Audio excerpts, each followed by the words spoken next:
starting to be getting toward this age, and I think it's very good that I take time to discuss my knowledge about this subject. So we're going to share a lot of information. The first thing that I want to say is I want to thank Smith. This presentation, using PowerPoint for me is useless. I don't feel comfortable with that. I'm more of a storyteller than a presenter. And she had beautified, I believe, this presentation with using Prezi. Some people may be aware of what Prezi is. So hopefully give you feedback after. I think this is very well done, and without her help, that wouldn't be possible. So she's here to help me, and I'll have her talk a little bit to you at the end regarding potentially Rise Vermont. So here I am, Medical Director of Medicine, Lifestyle Medicine in Rise Vermont. So just want to tell you a little bit. John, I've already introduced me. I've been in this community for 23 years as an OBGYN, but since my background was in exercise physiology and obesity, I've always wanted to kind of share this experience with my patient. And things are changing. People that have been following me for 20 years get a little less healthy. Chronic disease is coming up with high blood pressure, cholesterol goes up, diabetes, and I said, you know what?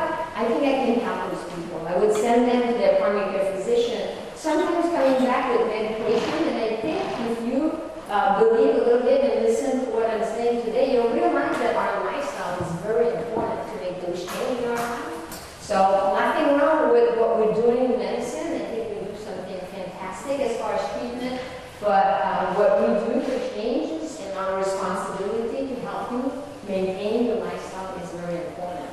So it's interesting. So I was an OBGYN, and I am this year in a transition to becoming full-time medical director of lifestyle medicine and Rise Vermont, which we'll talk a little bit later. So here's what we're going to discuss. I can go to the next one too. Today, so we're going to obviously talk a little bit. The introduction is to discuss a little bit more of lifestyle medicine. So I give you a little bit an idea of what it is. And we're going to jump into the blue zone. It's where people kind of live to 100. It's almost like they forgot to die. They don't think you live to 100, and I will tell you more. I read it, and I was like, this is interesting. But not only they live to 90 to 100, but they're healthy. They're on no medication. They don't have any chronic disease. So it's very interesting to explore what is it that they're doing to get to there. And then we'll see what's happening in our own community. I think it is interesting. This is the reason we're going to discuss that today. What is it that you would like to see us doing for you? So we'll try to make some, and then, like I said, some feedback. So this one is to show you, and Denise is going to try to bring us to the website of the Lifestyle Medicine, so that you know that it does exist. There's an American College of Lifestyle Medicine. And if you read what it's saying, it's actually pretty simple. It's evidence-based lifestyle therapeutic approach. Plant-based diet, which is basically whole food, lots of fruits and vegetables, nuts, fiber, and exercise, sleep, stress management, all things that we know. It seems to be simple, but so difficult to reach this. So the American College exists for almost 10 years now. I've been a member for 5 years.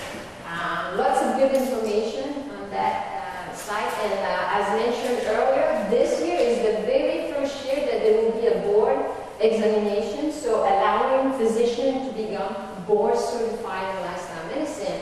And the amazing thing about that is they're going to do the same board in the United States or in Australia or in any other place of the world. So this is probably the first time that we see that.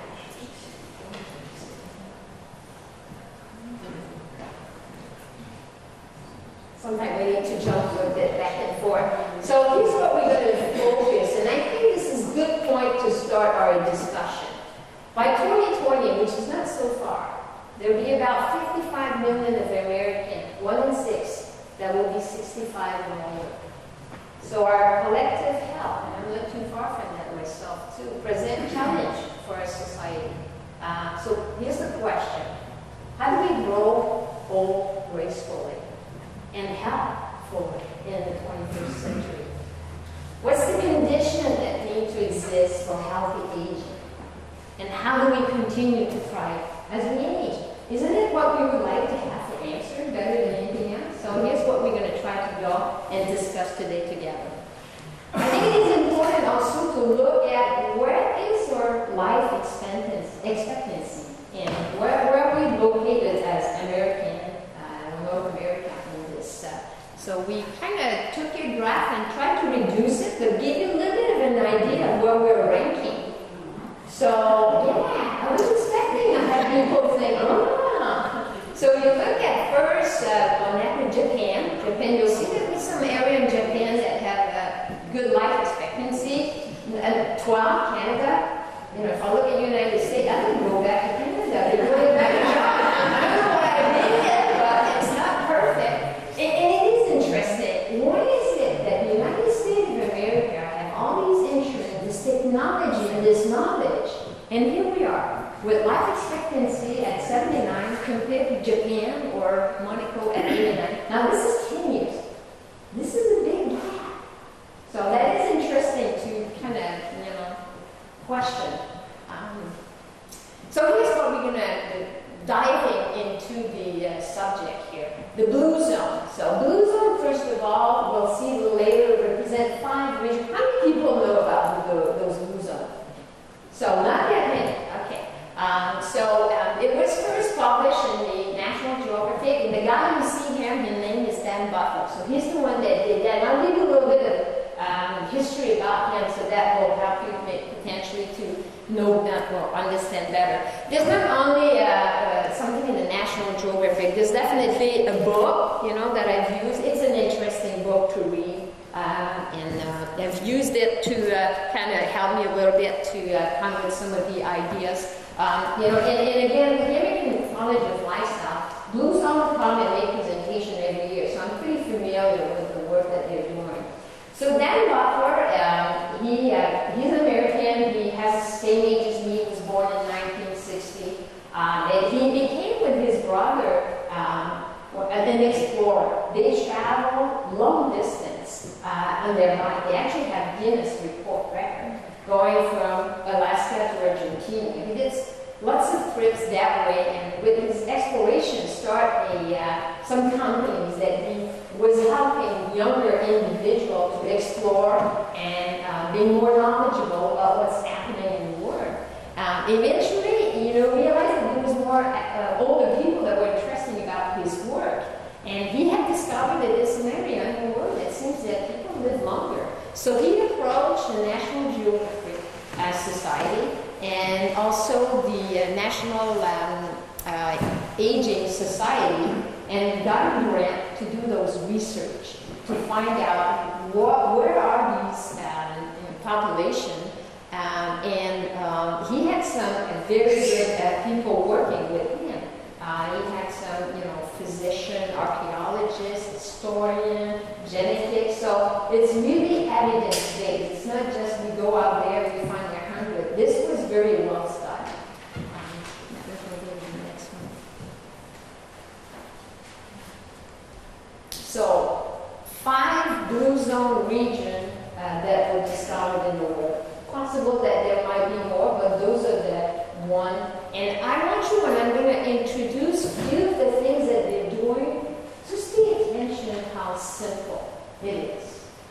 So here's the different area we're going to review: Sardinia, Okinawa, Japan, Ikaria, Greece, Loma Linda in California, and also Nicoya, Costa Rica.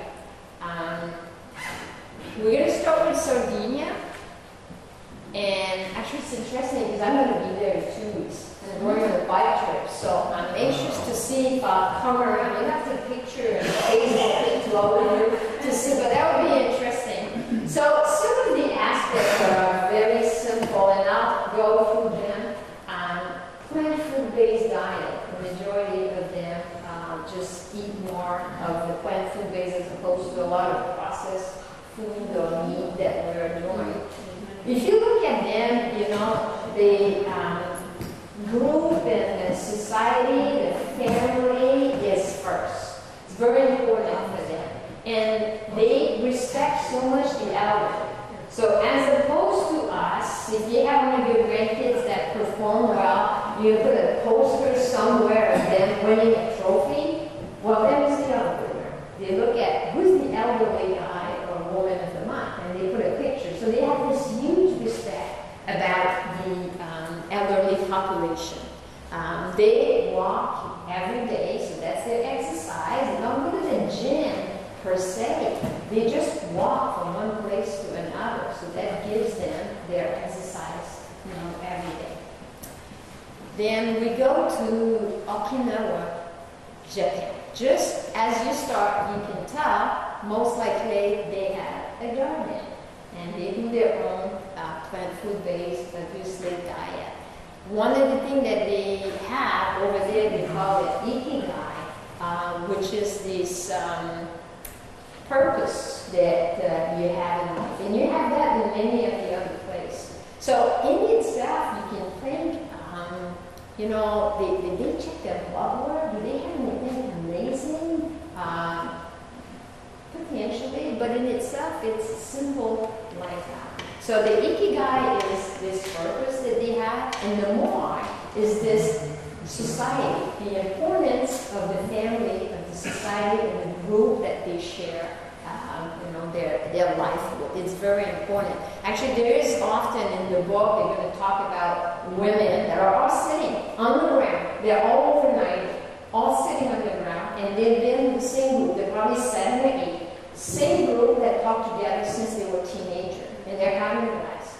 And when something happened, they stand up like there was no tomorrow, at 90 from the ground. So they kept their stability by constantly doing some movement and keeping themselves healthy. Little Linda, this is in the United States, California. This woman is over 100. I don't know if she's still alive, because this was a few years ago, March. So imagine that she's able to do this yoga position. Every morning she takes her big Cadillac and she volunteers. She goes everywhere. She took Dan Butler, took him everywhere. You could barely keep up with her. She goes and has her haircut done the same time on Friday, and the hairdresser is late. She's right after her. Said, I got things to do. So same thing, if you know a little bit about this group in Loma Linda, they're Adventists, so they have a religion that they've been kind of following, Adventist or vegetarian. Most of them, I'm not saying that nobody's eating meat, but most of their diet is vegetarian. They have, 1 day a week, the Sunday, that they don't work, they don't do anything. Everything is religion and family. It's that day that they take for themselves. Okay? Ikaria, Greece, they're a little bit different. Instead of waking up at 5 in the morning, they kind of wake up late. And they go to bed late. So, and they move. They go all around the place. Forgot to mention, with all the other area, they do drink a glass of wine every day. It's not overwhelming. It's always hard. In my office, when I say, it's okay to drink a glass of wine every day. But the problem in the United States, I never know if it's that. So I try to be careful when I talk about it. But it is okay to have a glass of alcohol a day. And we've got for Costa Rica, most of their ideas is around the same thing, but it was interesting to show you a little 4 minutes video so you can appreciate what I'm talking about.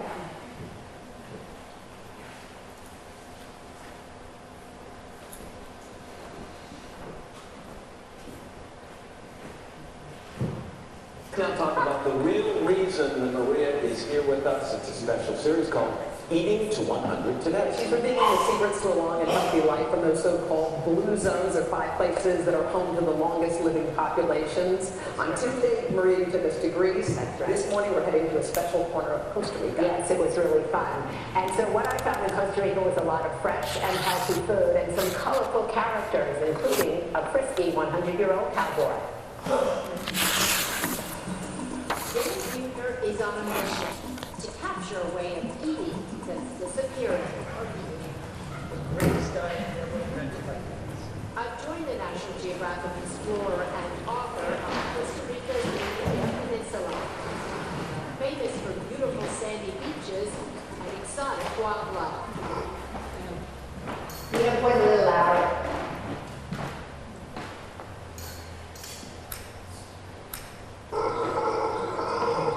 But we're here to meet some of Nicoya's most remarkable residents, the humans that seem to defy the limits of age. There's only about 1 in 4,000 people make it to 100 in America. In this area here, you have about 1 in about 250. We're going to see a very special centenary. He doesn't exercise. He doesn't take supplements. He drinks a little bit. He loves the ladies. There it is, yeah.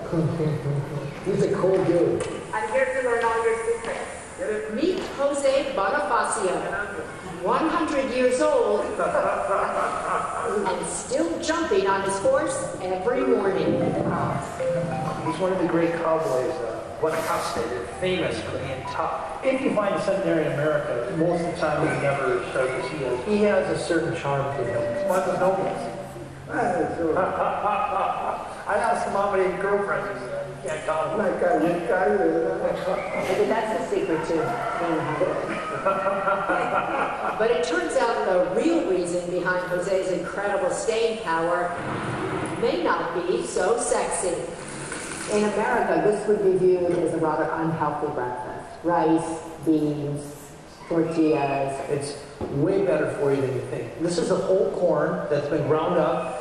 The average American could eat a cup of beans a day and add 4 years to their life expectancy. They do it every day for an entire life. A morning ritual that's washed down with a cup of black coffee. Over the centuries and the millennia, these people have learned how to make healthy food taste good. In a nearby town famous for its tortillas, they even built a statue honoring the women who make them. This is why she's famous here. Yeah, people come from villages around. She'll cook 140 meats a day. She sells them about 50 cents a piece. They do it all by memory. Just take the ashes from the wood. What is she going to do with that? Soak in the corn. This is what makes the corn healthy. How can eating ash be good? They don't exactly eat the ash. They use the ash to remove the hull of the corn, to release the niacin. That niacin is a B vitamin that reduces cholesterol and the risk of heart attacks. This takes the place to go to the gym right here. It's hard work that requires a lot of skill. What is wrong? Oh my God! Look! Turns out the younger generations here aren't picking this up either. Younger women won't know these recipes. If you notice, the people we interacted with are all 60, 70 years old. As you saw this morning, we drove by fast food restaurants, burgers and fries and sodas. The diet that got people to live to 100 is being completely overtaken by the standard American diet, like a tsunami washing away, and I want to capture it before it's gone. A recipe for longevity that's kept a 100-year-old cowboy riding tall in the saddle. He says, I'm poor, but I have money. I'm sad, but I live happy. But in the pursuit of beautiful women, that's what really kills me.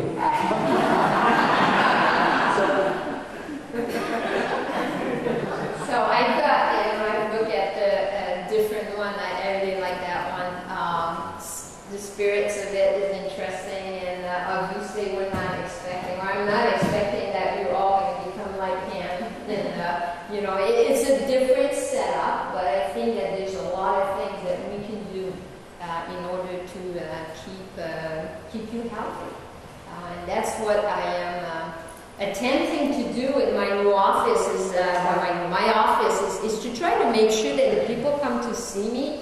I see them for their well-being, and I try to put the emphasis on all of this and teach them, because we forgot about that.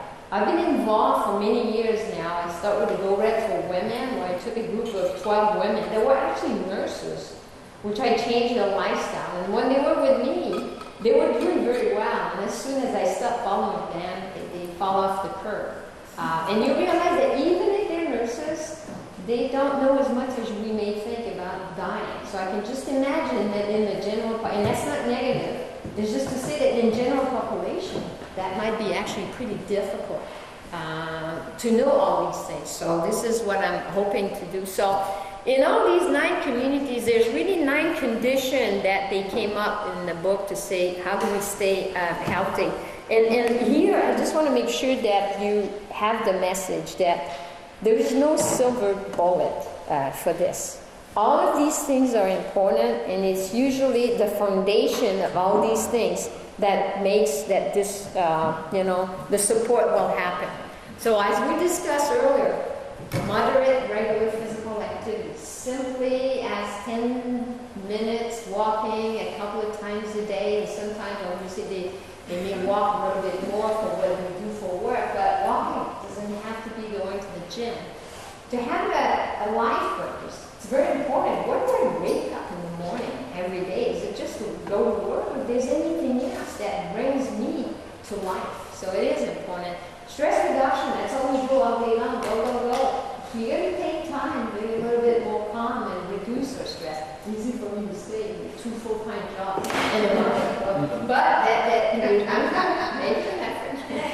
Moderate calorie intake, we have increased substantially the amount of calories that we've been taking within the last 20 years.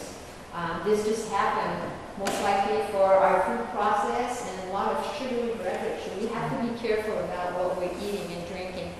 Plant-based diet may not be something natural that you hear, but it's coming through that we have to make an effort to eat more whole food, plant-based, lots of fruits, vegetables, nuts, fiber, beans, things that we may not be as familiar, but we need to go back to this. I'm not saying that you have to remove completely meat, fish, but we shouldn't be eating as much of these as we do.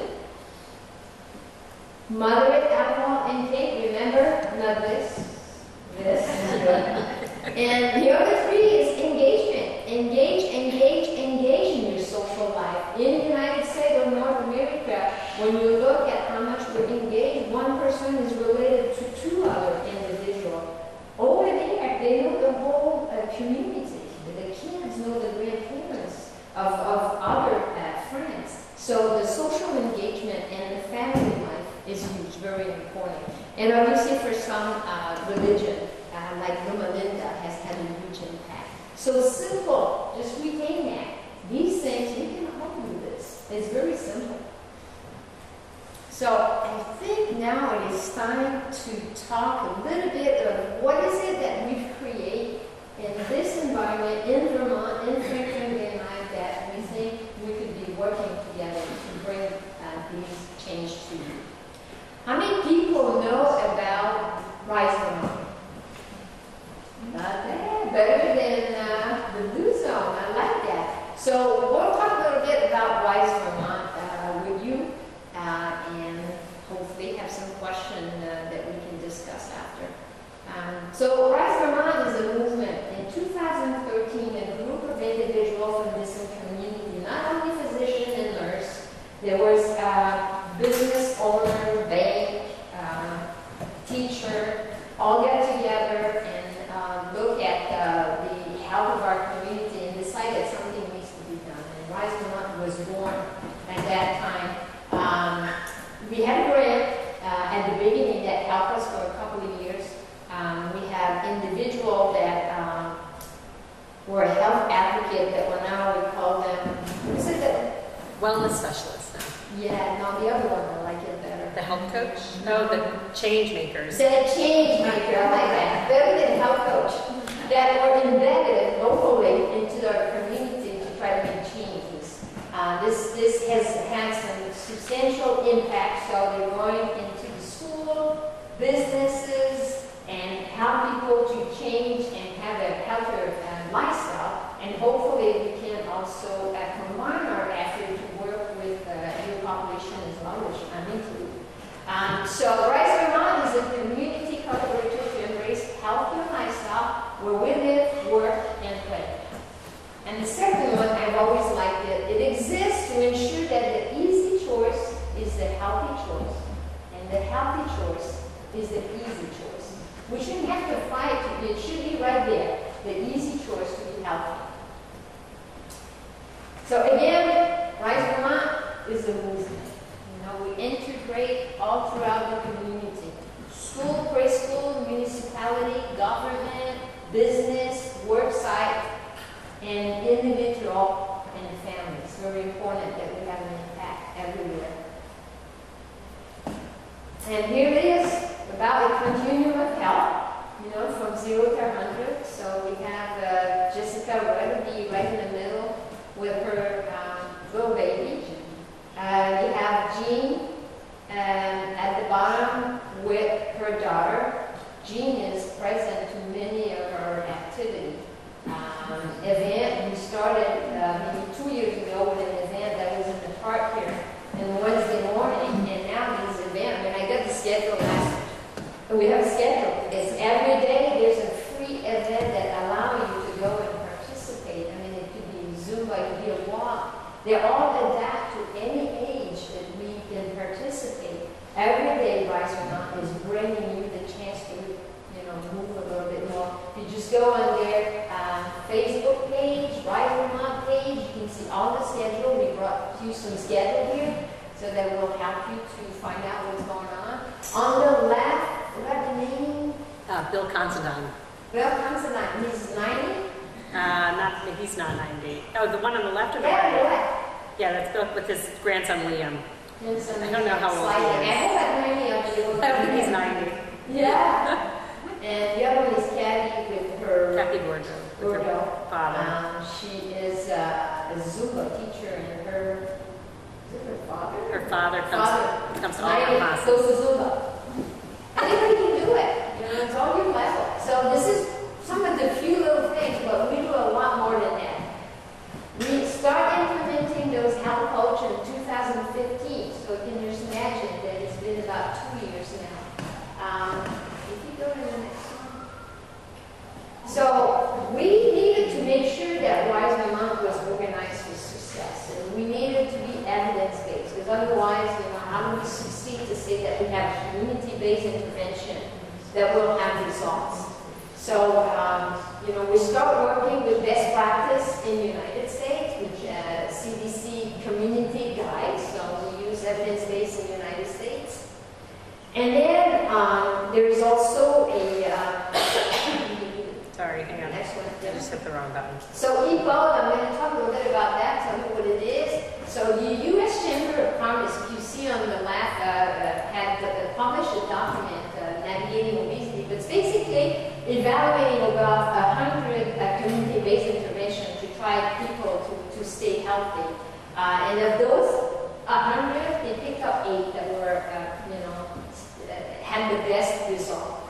And at the top of these, EPO, which is the French acronym that means Together, Let's Prevent Childhood Obesity, was the one that always came to the top. Now, I don't know if it was because it was at the top or because it was French, and my attention was brought to them, and I researched them, and they were coming in Toronto. This was 2-3 years ago. So I went to their presentation, and let me just get to the next one. I went to their presentation, talked with the physician that started in '94, and had a good day of trying to understand what they're doing. But I just want to show you, look at the results. So from '92 to 2000, they worked in the school, and the result was a little bit, but not so amazing.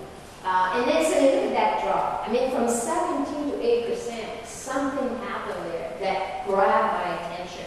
And that's where they institute the community-based intervention. Not only working at the school, but everywhere in the community, so that everybody is sensitive to try to make a change in that healthy lifestyle. So when I saw these results, I came home, talked with my group, took a little bit of time, wasn't persistent, hard to, for Americans to admit that maybe you can use something that comes from out of state and say, hey, this could help us, and see what they're doing.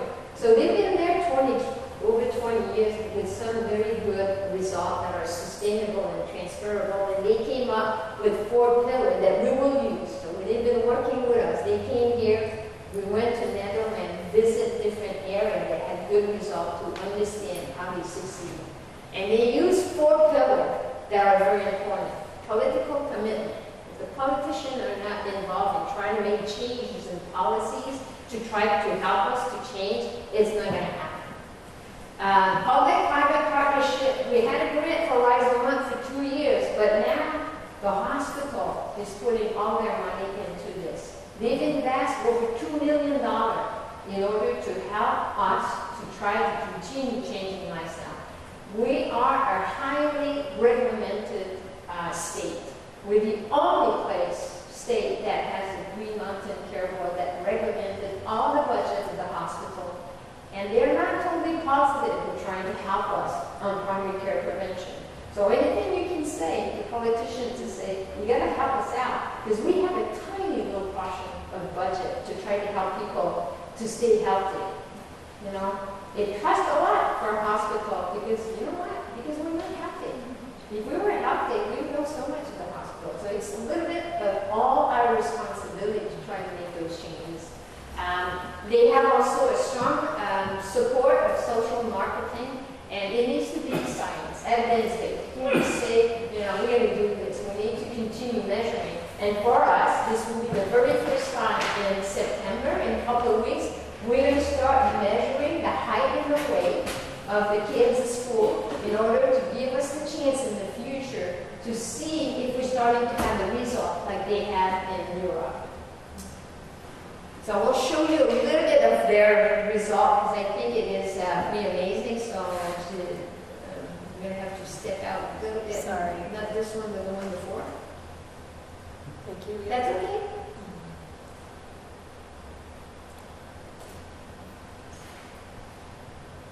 I won't see anything for the moment. I should just, this is where ECO is. It's kind of stuck with.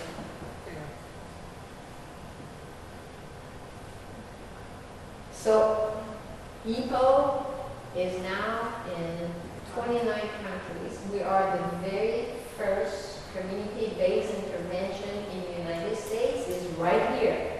We're the very first one. And all these ways have good result. So those results help us to retain and change the curve of the obesity. Maybe it is more in childhood, but you know, it is important that we start somewhere before they start changing their habits. So many places in the world. And the next one is an amazing slide here with movement that will show you how this model kind of work together.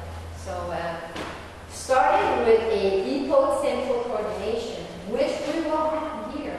So we went to we haven't discussed, there's so many things to discuss, but we took the EPO group that came with us, and Rise Vermont went to Montpellier, and we talked to the Green Mountain Care Board, to UVM, and different entities to show them that we're starting to have results, this is what we want to do, and they are interested to bring Rise Vermont to Vermont, the whole Vermont. So that would be our Vermont Central, would be what represents the EPO coordination.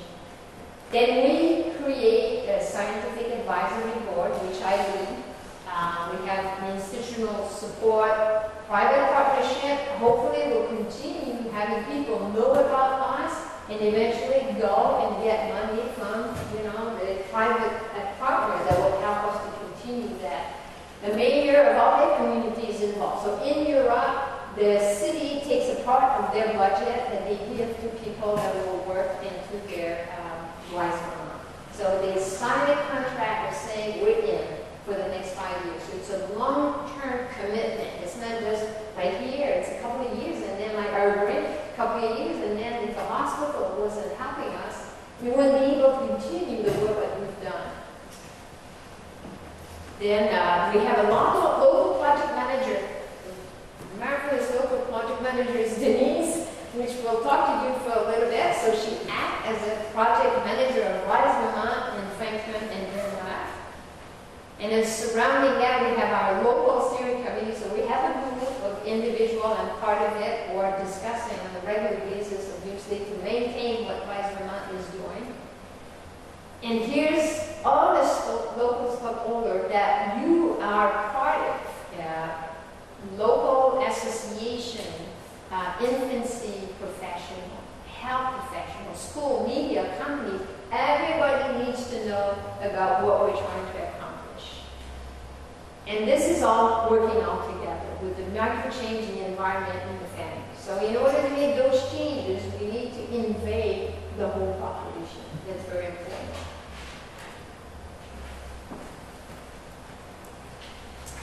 Going back to our Rise Vermont model, so I'm going to have Denise talking a little bit more about this slide, because she's the project manager here. Should I talk into your microphone or do I turn this on? You can take mine. This is a working. I don't know how to turn it on. Is it on? You can decide. I'll just talk to you. Denise. There we go. Can you hear me? So thank you for having us, specifically Elisabeth, putting this presentation together and really tying it all together. And I think that continuum of 0 to 100 is really important, and I think it's really part of why we're here and what we're trying to do. And I just want to say that you folks in the community are so vitally important to our work and to what we're trying to accomplish. One of the things that we're learning about our community is that the youth of our community don't feel connected or valued. So that's coming across loud and clear from towns like Enosburg and Alberg, St. Albans, and I just, one of the things that we're really hoping to accomplish is to help our youth feel valued. And I think things have changed and it's different than it used to be. And I think using you folks to help us do that is going to be really a critical leap in our program in the future, in now and in the future. So I'm going to talk really briefly about what we're doing as a program. And Elisabeth and I came up with change makers as our team. And the reason for that and why why it's so important, and the reason that I really decided to make the leap from my current profession to this was because of how this program was designed and the way in which RISE really intentionally partners with communities, and it isn't about the top-down approach. We hired very specifically, and this is not the whole RISE team, this is part lifestyle, part RISE, but we hired really intentionally community partners, people that lived within the community that were living and breathing the lifestyle that we wanted to embody. So I don't know if that makes sense, but like Jessica Frost, does anybody know Jessica Frost? She teaches yoga and did some sports classes around here. She's our St. Albans advocate. And she's known really well in this community for what she's great at, which is really inspiring people to live healthier lifestyles. Betsy Fournier, she's in the middle of that picture right there with that blue helmet on. She lives and grew up here. She's the chair of the rec department of Swanton. And because of who she is, we have like a really authentic partnership to be able to expand and create more opportunities in that region. So Swanton, Highgate, Franklin, the way that we're designed. So Moretti, who's right in the middle with the brain, the brain helmet on, is our school interventionist. And I don't like that word because I think it's, it feels like you're trying to do something bad. But he's our school advocate, and he spent a year just working in Alberg School. And he would go there 3 days a week and work with the teachers, work with the wellness committee there, try to change the culture from the inside out. And now he's in Folsom for this next year. So he just started in Folsom at the end of last year a little bit, and now he's going to be there for the next 3 years. So really working intentionally within those school systems to change some of the culture. And then Brian, who's up there with the red helmet, he is our Rise Vermont health coach. We have a free health coach on staff on our team who works really closely with the businesses in our community, as well as individuals who might take our scorecard, and it's a matter of just reaching out to him and asking him, and him asking you what your goals are and what you want to accomplish and how you want to work with him. But it's a free service that we've decided to provide the community, and we're looking at ways to expand it through other professionals within the community that are already doing this. I think of Beth at the Complex and Nate Yando and what he's doing at Duke's, but helping the community kind of rise up together and bringing everything together. The last thing that I just want to mention is we have an incredible, and I'm so proud of my team because we really took some time to think about how we were showing up in the community and what we were offering. When we first started, my predecessor launched this thing called Show Up Events, and every Wednesday morning at 6 a.m. there was a free kind of boot campy kind of sort of class at Taylor Park, and every Wednesday 6 a.m. during the summer. And then my team was thinking, well, wouldn't it be nice, and we had community partners ask us, could you do a show up event here, at City Hall, and I'll bring my hula hoops, or I'll bring my I'll run a Zumba class for you at this gym. And so that we started doing that this past winter. So our show up events didn't end in the summer. They kept going through the winter because of the community partners and the relationships that we built. The way that we've done it, we've structured them so they're completely free. So if you want to go try swimming with Sue Southwick, and you haven't done it, and you're kind of scared because it's hard to get out of your comfort zone, and I get that. Putting on a bathing suit's not always my favorite thing, but I've always wanted to go and do that class. Well, there's a free show up event now. I might grab a friend and say, we're going to go do this class. It's all about that community support and community connection, and that's what we're trying to build with those show up events, to really kind of get rid of those barriers that might stop us mentally and physically from moving forward on our own journey of health and wellness. So that is who we are, what we're trying to do, and we're really excited about partnering with everyone in the community and expanding our relationship with you folks and this population. And just another quick aspect, one of the things that we also do is we're really big about sharing information and getting information out there. We have two we have a few others, but the two that might be of most interest to you is the newspaper. Every Tuesday, Emerson Lynn gives us 2 full pages to just talk about health and wellness. We put the hospital calendar on there. Jill usually does a great column about what's going on in the community. We try to give you information from the dietitians at the hospital. We might get a physical trainer to write an article. We just did this whole thing on going back to school, backpack health. I had a physical therapist write an article on backpack health with your kids, how to pack a healthy lunch for your children, but just different pieces of information. And it's a 2-page spread in the St. Albans Messenger every Tuesday. And it just has some great tips, great information. I think we just did something on apple orchards in Vermont, like where to go pick apples in our region this past yesterday. And then the other thing is we're doing a Rise Vermont TV with Northwest Access. We've partnered with them for years, but we've also created a YouTube channel out of those videos. But it's a great way if you're used to watching Northwest Access TV, you might see us on there. We're going to be doing a monthly update the first or second week of the month, and then we're also going to be doing just a regular show every month for Rise Vermont TV. So that's the other thing. And then we also have a Facebook page. If any of you are on Facebook, which I know some of you are because your grandkids are probably on there, or your children, you want to see what they're doing. But and that's the other way that we communicate out to the community is through our Facebook page and our website. So I think that's it. Was there anything else that I needed to cover? No, I think we're good. Should I mention Mom? You can do that after. There you go. Oh yeah, we can see that. So we did bring some T-shirt that I'm hoping every one of you would have of Rise Vermont, because we want you to become ambassador of Rise Vermont. So we kind of finished a presentation into this, and you're more than welcome to ask me questions about the Blue Zone. We also would like to have your opinion on what is it that we can do to help Rise Vermont to help you into your health.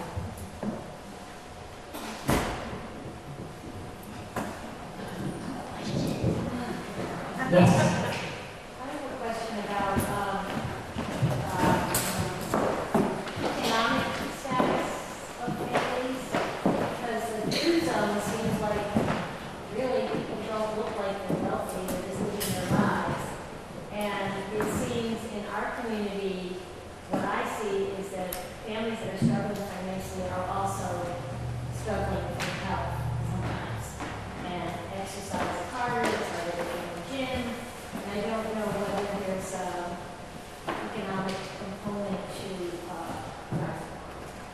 No, we're not trying to separate any group in itself. As you can tell, lifestyle changes. You don't need to have extreme amount of download that needs to discuss that, but simply walking. But we try as much as possible to not eliminate any type of population. And I don't know if you have anything that you want to add to this? So what you're talking about are the social determinants of health, which are really what we notice, and this is really clear in Franklin and Grand Isle County, families are making less than $25,000 a year. Their health outcomes are really not great. And so we are, it's an and, I guess I want to say, right? And it's not, and that's why we're really determined when we put information out there, when we try to do our show events, when we are working with the community, we're working really intentionally from this mindset that it's an and it's everybody. And our communication strategy is really designed to impact everybody. But it's a great question, and it's one of those ones that is very challenging to answer. But we are thinking about it, and we're working through some of the challenges that come with it. It's very different, upper middle class, white, female American, and then having those conversations with third generation poverty, and how we structure our programming is designed to capture and work alongside of and with people from all aspects of the socioeconomic scales in our communities. And one thing that I would say about that is when we decide to fund projects within communities, we do think and look at that. So we did a raised bed community garden project for the Abnaki in Swanton, for example. The story walks that we're doing with the schools, it's about designing programs that can access and that anyone can access and be part of. So that's really, it's a great question. It's something that we're working through.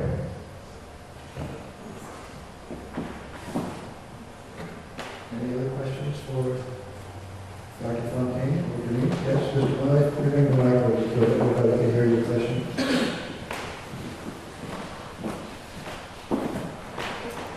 I'm only 75, but I noticed a distinct lack of cell phones. Is there any correlation between cell phones and burn hole? Cell phones and what?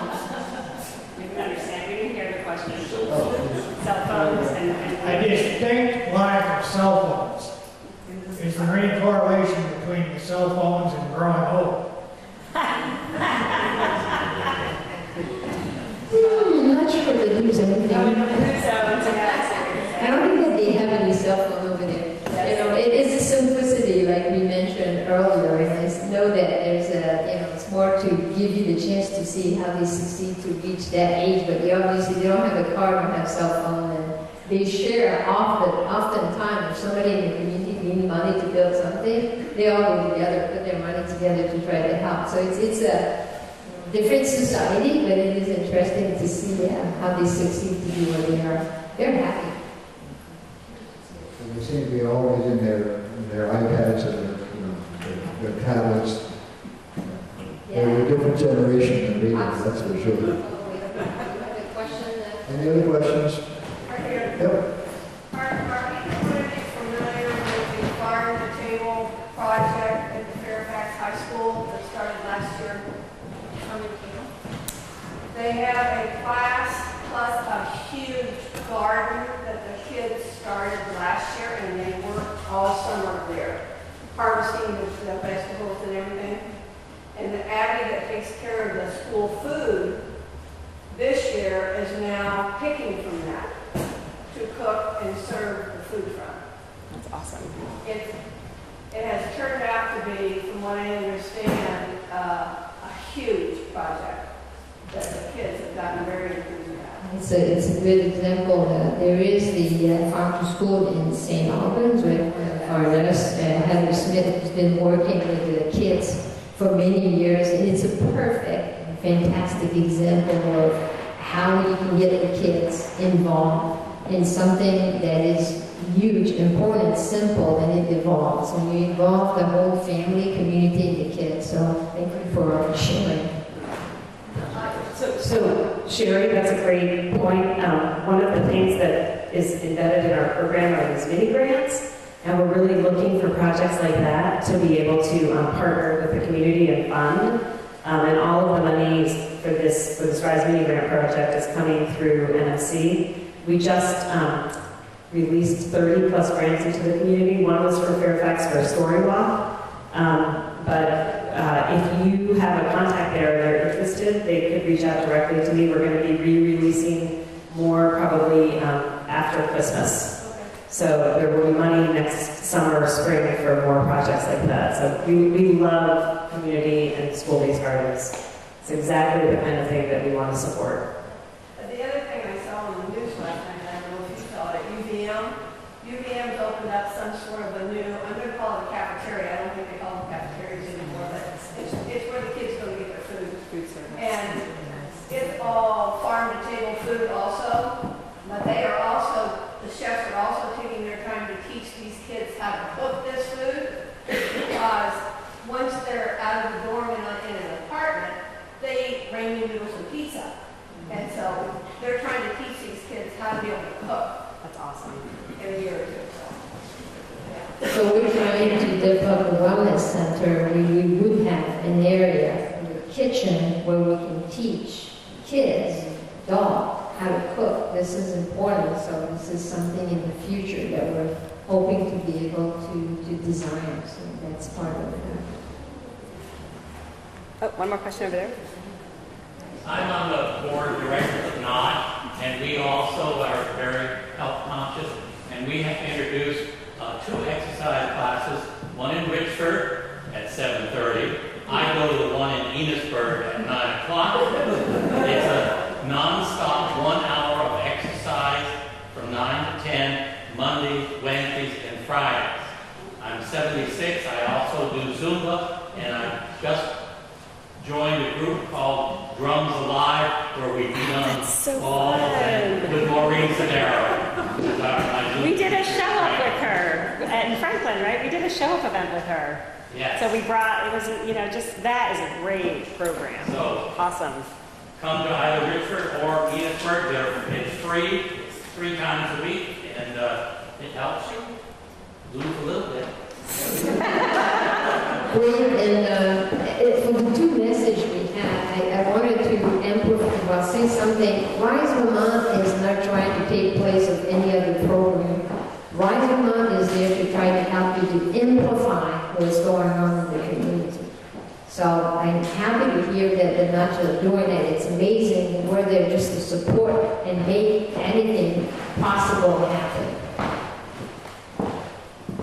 So the show-up events are here, and they go through November. We're taking the month of December off, and then we'll start back up in January. So there's 3 months of show-up events on this piece of paper. And I really hope everybody will take a T-shirt as well that we brought for all of you as our ambassadors. And I only had mediums and extra larges, so that's what we got. So one category or the other. Any final questions? Dr. Fontaine, thank you much. Denise, thank you.